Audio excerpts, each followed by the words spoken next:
So yun guys, magandang araw. So ito, may nire-repair nga pala tayo rito ng isang spin dryer na Eureka. So yan. Ang problema nito yung motor. So binaklas ko yung motor niya at eto siya. So ito. Ito yung dating motor. So binaklas ko na yung pinaka-rewind. So ito yung rewind niya. Ang problema nito, wala siyang reading dito sa kulay red. Yan, yung yellow sa yung blue lang. So nung kinek ko siya, nakakita tayo ng putol. So dalawa, dinugtong natin. Ang problema ayaw pa rin.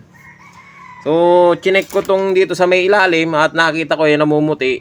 Mayroon pa pala siyang putol dito sa ayun sa pinaka ilalim na talaga sa loob. Na may loob nitong bakal. Ayan. So, hindi na madudukot pagka ganyan. So, ngayon, nagsuggest ako doon sa may-ari na palitan na ng panibagong motor. So, ngayon na ito, nag-order tayo. Dumating na. Kaya lang, ang in-order natin, puro UP yung mga paa. So, marami yan. Ito, UP siya dito, tinamaan. Tapos may mga damage sa gilid. Pero, gilid lang naman. So, ngayon, ang ginawa ko, inunat ko na lang yung mga tenga. Ito, yung pinakapaa niya. Ngayon naunat naman na. So okay na yan. Ikakabit na lang natin. So i-assemble na lang natin. So ikakabit na lang natin siya doon sa pinaglalagyan dito sa kaha. So lalagyan muna natin siya ng tarpaulin sa ibabaw. So yung inano natin na tarpaulin. So ikakabit ko lang muna dito. Tapos i-assemble natin doon. Para ma-testing na natin. So yun guys, sana ikabit na natin yung motor. So ito sa mga hindi pa nakakaalam sa mga bago-bagoan pa lang makakapagkabit ng motor. Kapag magkakabit kayo ng motor, itong sa may preno niya, sisiguraduhin nyo muna na nakaharap dito. Itong plastic na to, ito sa may pinaka-kable. Dapat nakaharap yan dito sa likod. Dito nakapwesto. Baka kasi pag kinabit niyo itong pinaka-plate niya ng preno, mapunta itong lagayan ng itong kable na to, mapunta dito sa likod. So hindi maikakabit do sa may itong pinaka-kable niya, hindi maikakabit yan sa preno. So kailangan nakaharap yan dito sa likod. Dito nakabanda. Tapos itong wire ng motor, pag ikakabit niyo yung motor sa base niya, dapat dito yan sa gawing likod din. So dito. Yan, yung dalawa na yan. O sa mga sa mga baguhan pa lang magkakabit o sa mga first time pa lang magkabit. Kasi sa mga alam na nila yan kabisado na nila.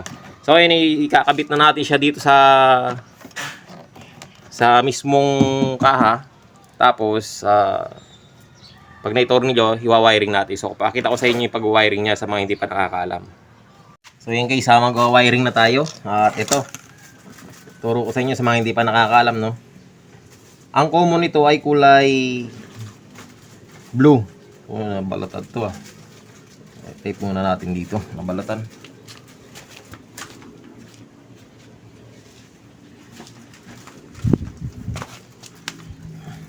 Ba't nabalatan?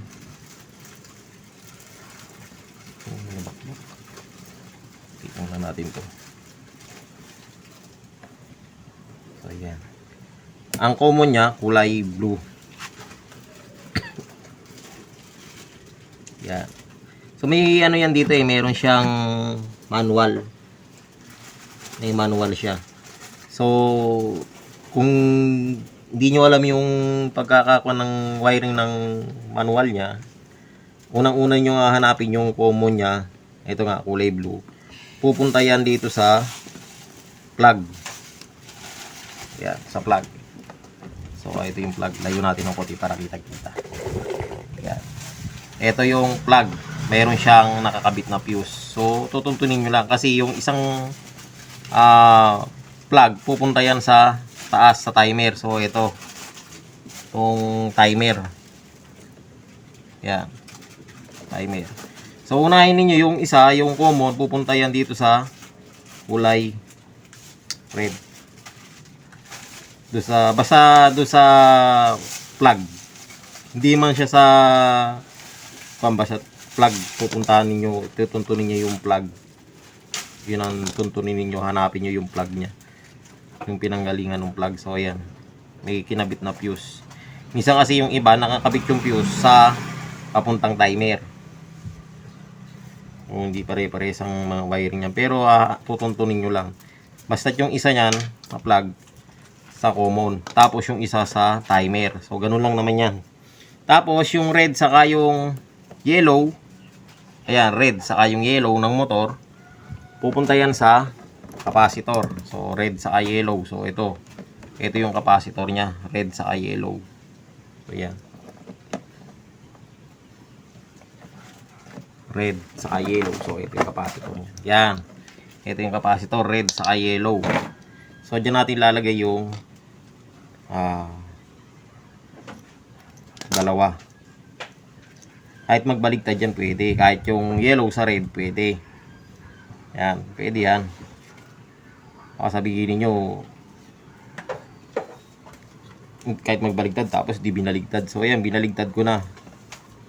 So, yan.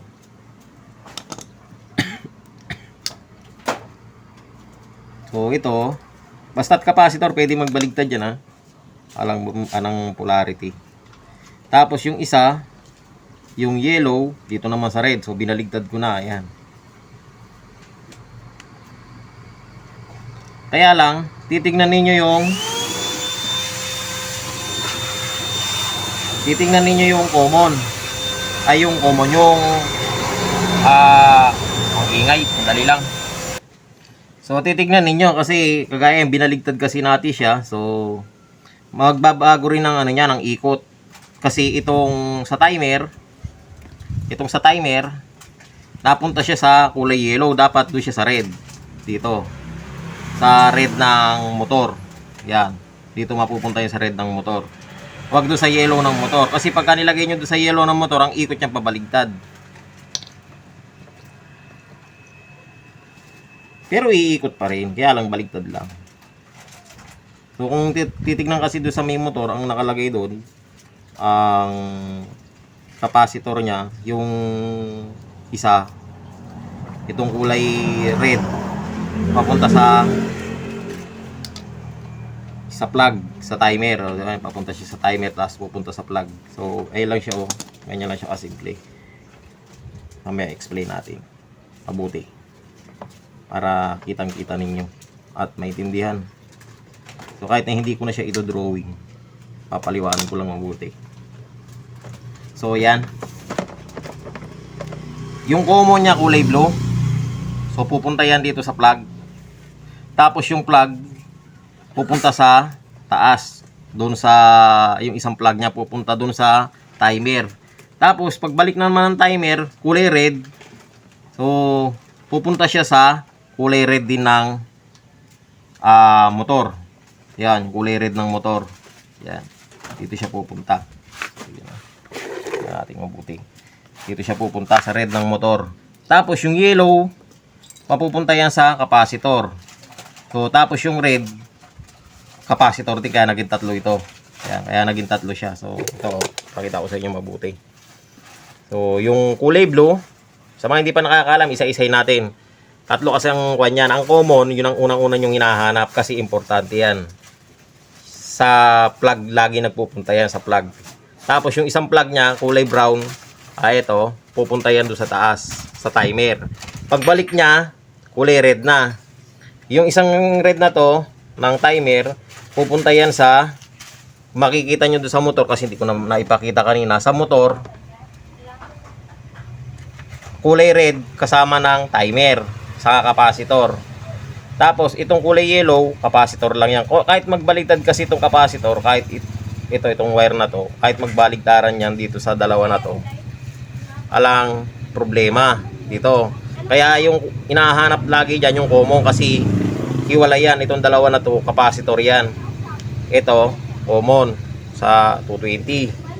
Tapos dito sa dalawa na to, pag naikabit na ninyo yung capacitor, itong capacitor na yan, pag naikabit na ninyo dito sa dalawa, magbaligtaran, iikot na yan. Basta itong timer, itong kulay red, kahit dito mapunta yan sa kulay yellow, kahit dito sa red, iikot yan. Kaya lang, pag dito kasi napunta sa kulay yellow, babaligtad ang ikot, hindi siya aayon sa dryer.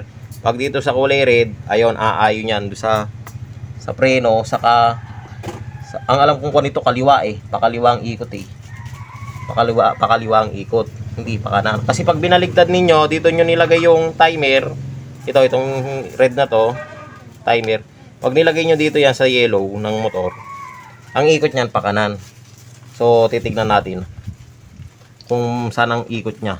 Kakabit ko muna itong kable ng preno. So yan, sasaksak na natin siya, nakabit na natin yung kable ng preno. Tapos titignan natin kung saan siya pa ang ikot niya. So yun, umiikot na. So bubunutin ko.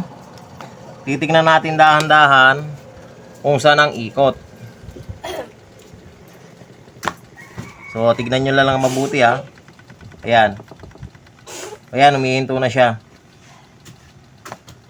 So yan, yan. Halog.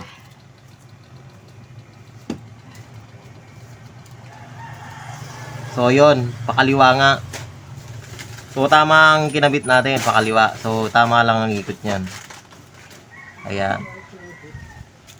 Kasi pag binaligtad natin yung wire nito, sinasabi ko sa inyo, ang ikot niya babaligtad pa kanan. So pagdating sa preno, hindi siya aayon, masisira yung preno. So talagang ang ikot talaga ng dryer pakaliwa, hindi pa kanan.